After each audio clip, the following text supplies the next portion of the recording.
रामलाल का जन्म एक गरीब किसान परिवार में हुआ था। उनके माता पिता खेती करते थे, पर जमीन कम थी और आमदनी बहुत कम होती थी। रामलाल के पिता दूसरों के खेतों में मजदूरी करके घर चलाते थे। हर दिन उनके लिए संघर्ष भरा होता था। रामलाल का बचपन भी गरीबी में बीता। उनके पास नए कपड़े, खिलौने या अच्छी किताबें नहीं होती थी।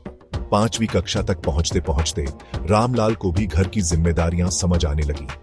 पढ़ाई छोड़कर वह अपने पिता के साथ खेतों में काम करने लगे।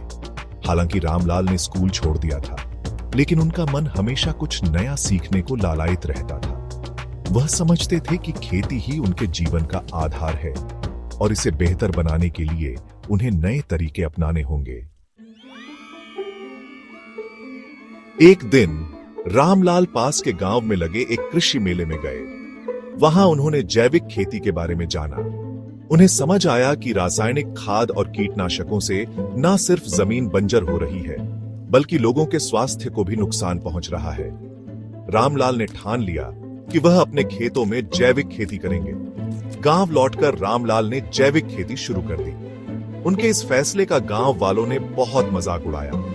लोग उन्हें समझाते थे कि बिना रासायनिक खाद और कीटनाशकों के अच्छी फसल नहीं होगी, पर रामलाल ने किसी की नहीं सुनी और अपने काम में जुटे रहे। रामलाल ने कड़ी मेहनत की और धीरे धीरे उनकी मेहनत रंग लाने लगी। उनके खेतों में फसल लहलहा उठी। जैविक खाद के इस्तेमाल से उनकी जमीन भी उपजाऊ होने लगी। उनकी फसल की गुणवत्ता देखकर लोग दंग रह गए। जल्द ही रामलाल के उत्पादों की मांग बढ़ने लगी। एक दिन शहर से एक बड़ा व्यापारी रामलाल के खेत पर आया। वह रामलाल की जैविक फसलों से बहुत प्रभावित हुआ और उसने उन्हें एक बड़ा ऑर्डर दिया। यह रामलाल के जीवन का एक महत्वपूर्ण मोड़ साबित हुआ। रामलाल ने अपनी मेहनत और लगन से न सिर्फ अपनी जिंदगी बदली, बल्कि दूसरों के लिए भी प्रेरणा बने। उन्होंने एक जैविक कृषि कंपनी बनाई और आसपास के किसानों को भी इससे जोड़ा। रामलाल के बेटे ने पढ़ाई पूरी करके ऑनलाइन मार्केटिंग का काम संभाला। देखते ही देखते रामलाल का ब्रांड देश भर में मशहूर हो गया। आज रामलाल एक सफल उद्यमी है।